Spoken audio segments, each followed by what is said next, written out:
Hello everyone, hope you are doing well. Welcome to another interesting chess analysis video. Today we are going to look into an amazing game between Harold Wanyama from Uganda and Sinisa Drazic from Serbia. The game ended in a draw.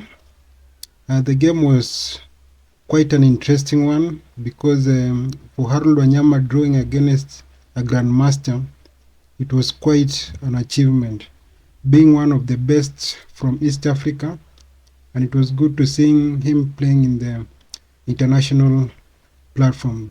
The game was played during the Fide World Rapid Chess Championship that took place toward the end of the year 2023, and the game was epic. The game was fireworks, nothing but fireworks.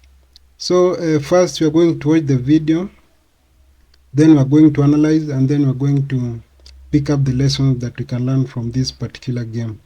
Timestamps are on the video description, and if you want to jump straight into the analysis part, you are free to do so. So without much further ado, let's dive into the game.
get tough when they drag me down. You pick me up, so let it all go. Give it to me, I wanna hear you scream,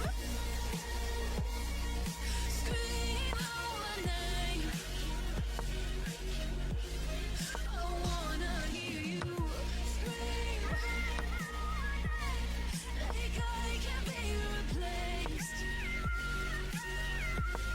I wanna hear you scream, scream out my name. I need to hear you scream, like I can't be replaced.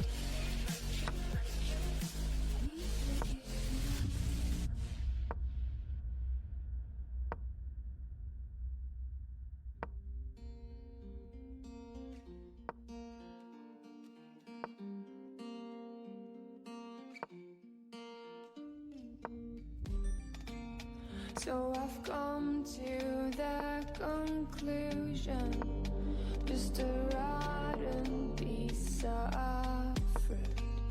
So I'll end up dying slowly, rotting away. See, I just want to be able to climb without a fall, to get out of this maze and run. Please strike me thunder, let me get closer to you. Please strike me thunder, so I can be great forever. So I've come to the conclusion, I'm just one man amongst thousands. In this world I love them, sure they'll do fine without me.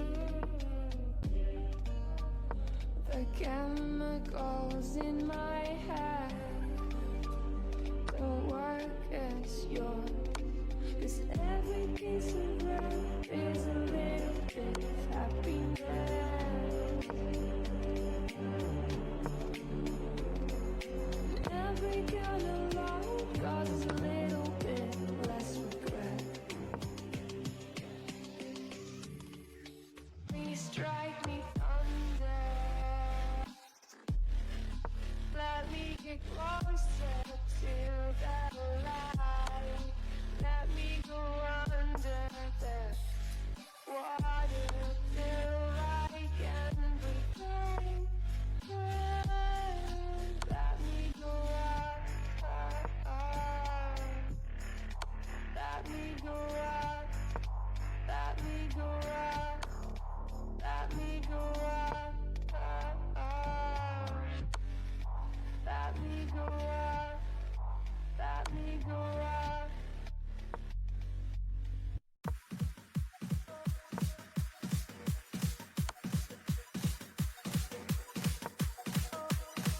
I'll be your superhero.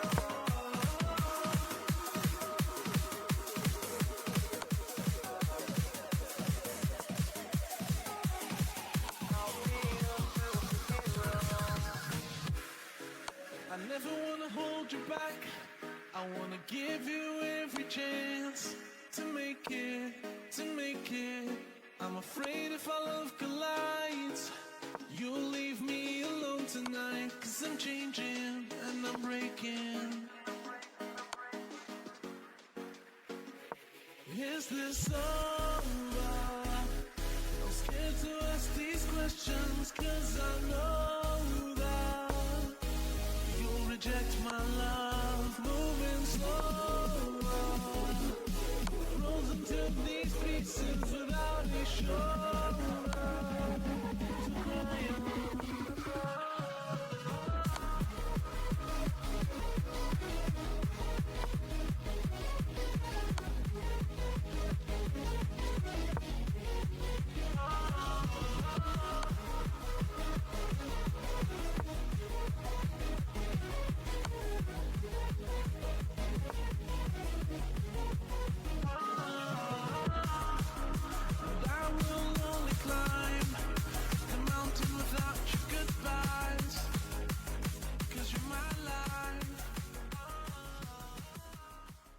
Very nice, very nice. That's how the game went. After 96 moves of the game was agreed to a draw.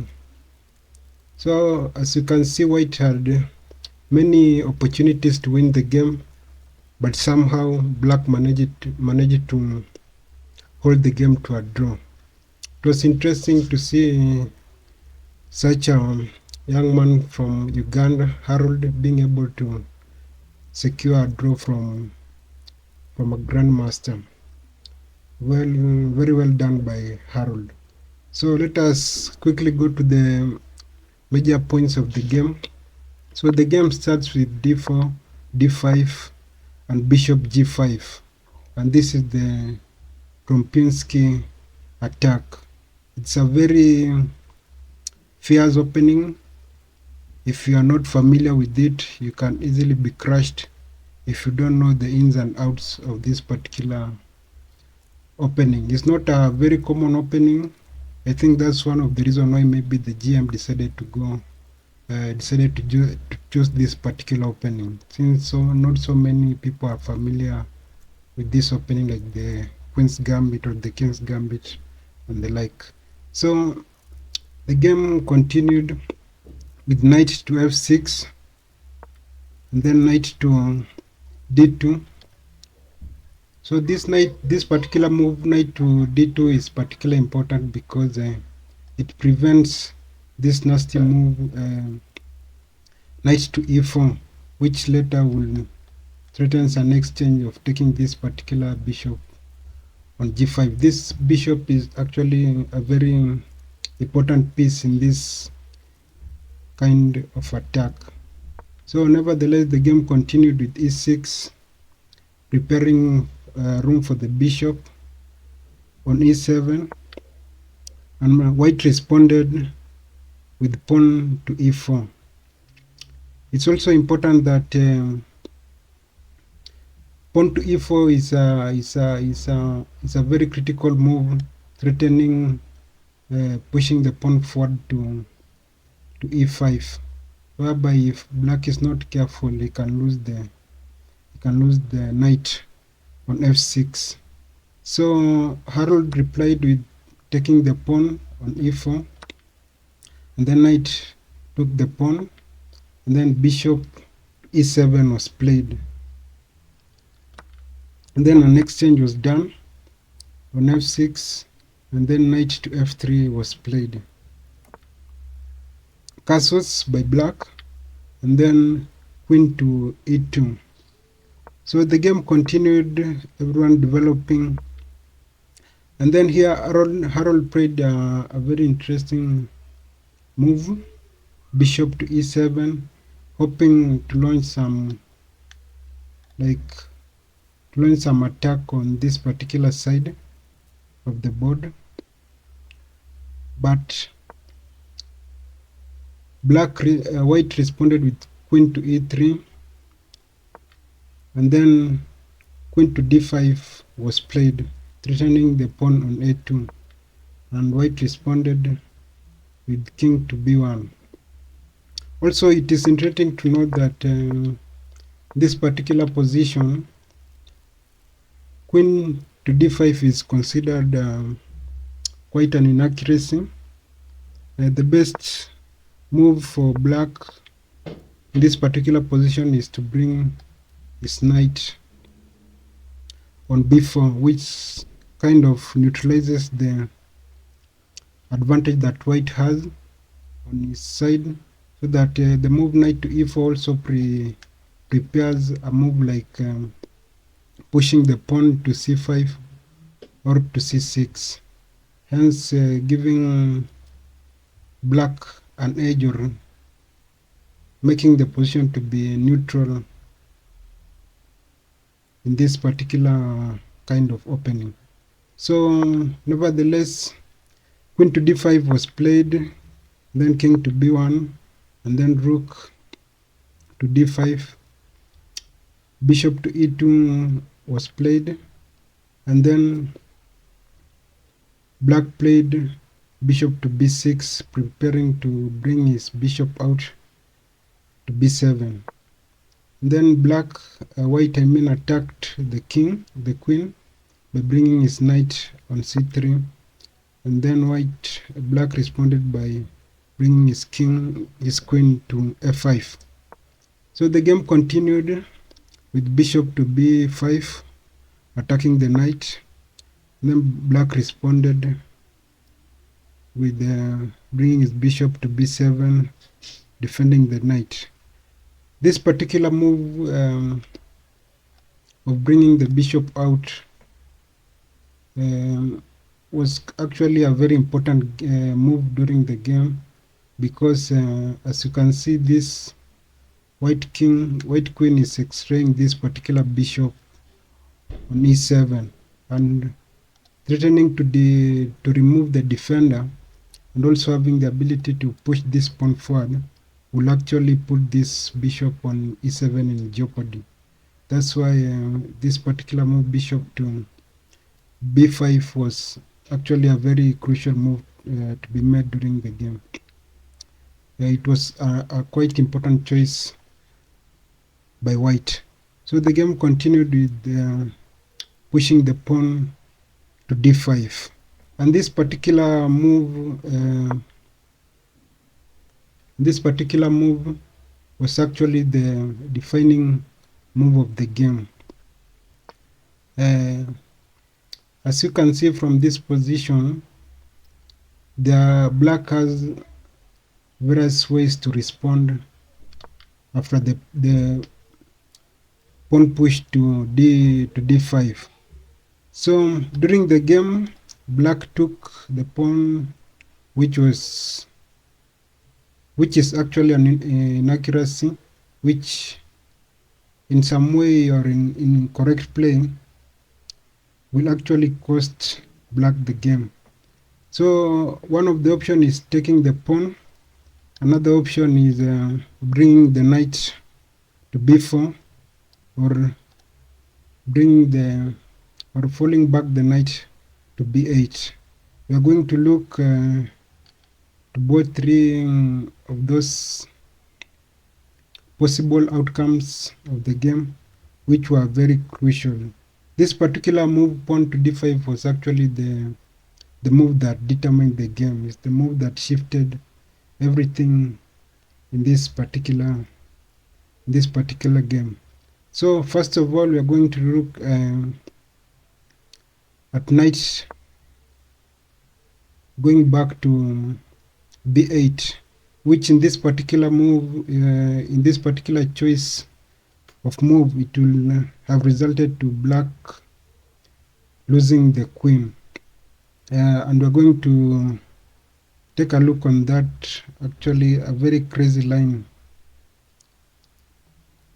So the line continued, d takes e6, and then rook giving a check to d1. White captured the rook back, and then here the best move for black is to push the pawn to f6 to push the pawn forward.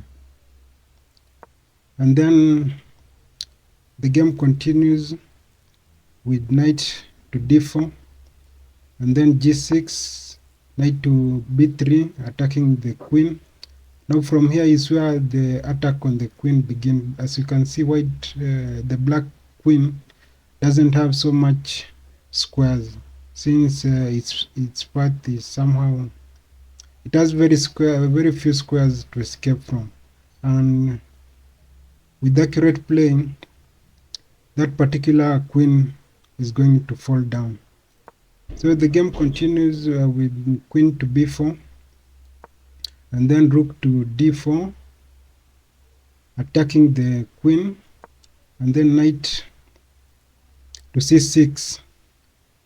They're trying to see that what he can get, or how best he can salvage the falling queen. But the best response for white is to capture the knight, and after bishop takes, the queen falls. Now from here it just game over for black, because being a queen down, it will be devastating for black. As you can see from the evil bar, white has a very huge advantage in this particular position against black. So as you can see from this particular position, choosing to bring the knight back to b8 is actually a bad move, or actually a devastating move for black. So, and then we are going to look at another option which was available for black, and that was knight to b4, which was considered by which is considered quite the best move in this position. So this crazy line again, which ends up the same way with black losing the queen, but it's actually a very long line in which I don't think it's very easy for someone to calculate on the board, especially being that it was a rapid game. Even in classical, it's not an easy game to calculate. So the game continues with e6, then d5, knight to d5, then he takes f7 with a check, and then the king moves, and then here white responds with taking the knight with the rook, which is quite interesting.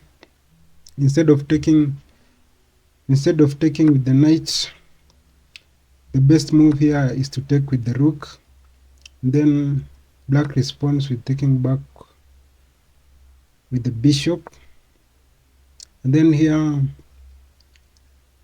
rook to e1 is the best move, threatening mate in 1 on e7, and black best move, or rather the best response, is to play queen to b4.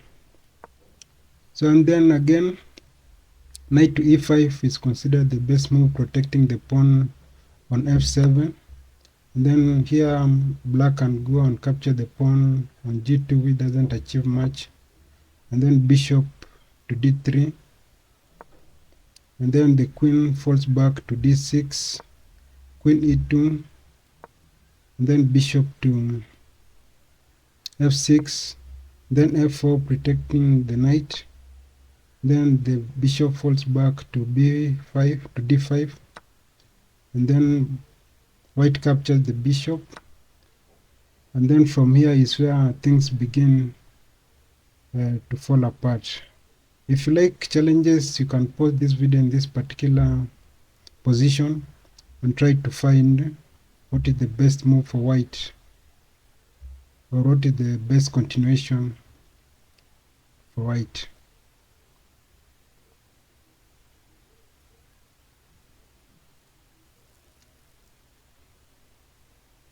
Let's continue.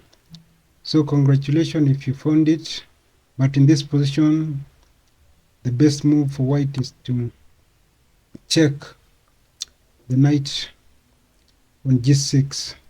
Knight to d6 is the best move, on which after pawn takes, bishop takes, protecting the pawn, and then there's a nasty move here, queen to e8 check, and no matter what happens, even if the queen is captured, still there's this nasty promotion by white, in which it ends up with a checkmate. So as you can see from this particular position, as we have seen those two particular variations, they are both devastating for black, and in either way in which black chooses, still with correct play, he still ends up losing the queen, or losing the game rather. But nevertheless, during this position, Black played during the game. Black took, and which was considered an inaccuracy because he's still losing either way for black. So the game continued after e takes d5, bishop takes, and then here as you can see, after taking up the bishop, it removed the defender, or rather by white taking up the knight, it removed the defender of the e7 square. So that's why black decided to play bishop to c5, attacking the queen. But in this position it's very interesting because the best move for white is actually to capture the bishop on b7 and to allow black to capture his queen. And you can see after the trades, when the dust falls, white will have quite an advantage, even being less a queen.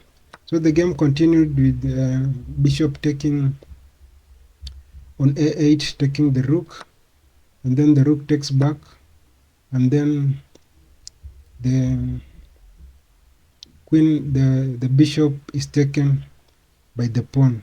And you can see from this particular position, white has 2 knights and 2 rooks, yet the only major pieces that black has is the queen and the rook.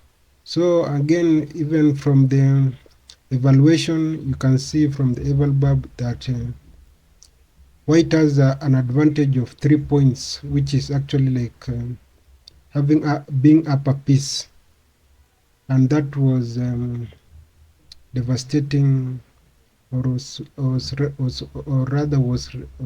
rather advantageous for white. But it is interesting that even though being in this particular position and being 3 points up, still black managed to pull a draw from this particular position, which was quite commendable for black. But though white made serious blunders, which costed him the draw, or costed him the game. So the game continued with c6, then the pawn push, the exchange was made, then connecting the rooks. The game continued, pushing the pawns, and then here also was another interesting position of the game, whereby white played knight to d6, threatening to capture this pawn. So fearing that pushing this pawn forward will result to an exchange of the rooks, and it will have been bad for black. Black played rook to e7, and in this position, the best move for white was to bring his rook to e4, but instead white decided to make an exchange of 2 knights for a pawn and a rook, which somehow managed to lessen the advantage that white had in this particular game. So the exchange was made, and so as you can see from this particular position, white is having 2 rooks and black is having only a queen, and then also the pawns are equal with 3 on this side, also 3 on this other side, 3 on this other side, 2, 2, and 2, 2. So this is actually a theoretical draw with correct play, and that particular exchange was kind of a mistake for white, and that managed to strip the advantage that he had against black. So the game continued, and from here it was just simply dancing of the rooks, the pawns, the queen, and the game continued, and eventually both opponents, both players agreed to a draw. As you can see, the eval bar shows now that the game is drawish, though somehow even with correct playing, the GM still managed to kind of make some blunders, on which he ended up losing this particular pawn on c5 later in the game. So as you can see, the best thing for black was to give the checks, and I think that was the best that he could do. So actually, let me just go back a little bit. So from this particular position, you can see that white has an advantage of having an extra pawn that can easily promote into a queen and winning the game. But having played rook to d7, it gave black the ability to give the white's king perpetual checks with no end, and that's exactly what happened during the game, and a draw was accepted between the two players. So as you can see, the game continued with checks, king move. It's like they entered into a dance that could not end. So finally, after 96 move of both players, the game was agreed to a draw. So as you have seen, from the beginning, white had quite major chances of winning the game, both in the middle game and in the end game, but somehow he managed to throw all it away, and black was able to secure a draw. So one of the major lessons for me in this particular game was this particular choice of opening by white, the Trompowsky attack.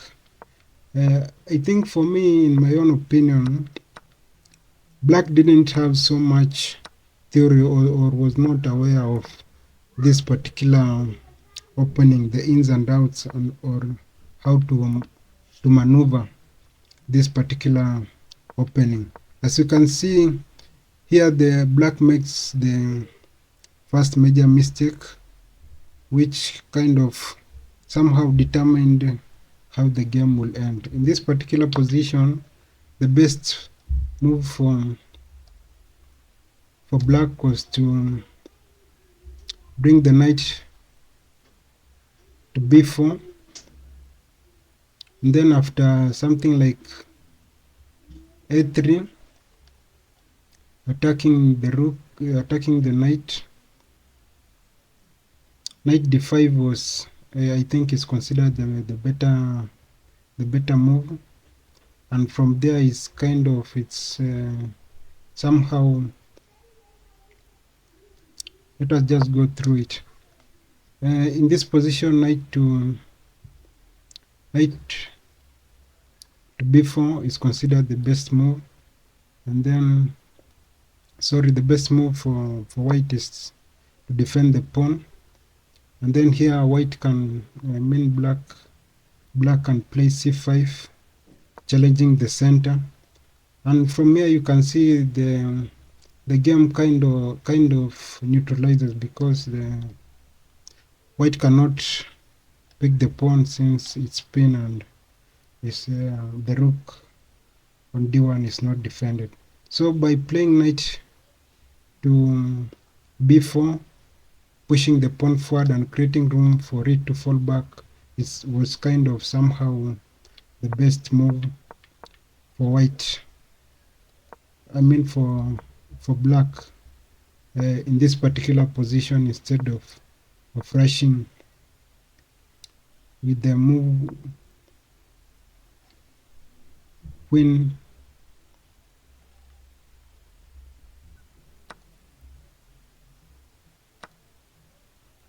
I'm trying to find where I was. Yeah, very nice here. So instead of bringing the queen out and attacking the pawn on a7, on a2, the best move was actually knight to b4, preparing to push the pawn forward and again to bring the knight back, creating room or challenging the center. So that goes to show how much knowing your opening theory for this kind of attacks is very crucial. If black had known how to navigate this particular opening, I think he would have been in a much better position for him to win the game. But nevertheless, actually black played with a very good accuracy and he was able to secure a draw. And also another thing to consider is also this is a good opening to add to your repertoire, like the Trompowsky Attack. You can go and do more research on it, analyze it better, find it how best you can surprise your black opponents who is not so much familiar with this kind of opening. And also it kind of shifts off from the monotony of the normal openings that many people are aware of. So that was the main take home for me from this particular game. Know your opening, and this is also a very good opening to add to a repertoire or to be aware of how to navigate it even as black and how to use it as white. Thank you for watching this recap for the analysis. Hope you have enjoyed it. See you in the next video. Bye bye.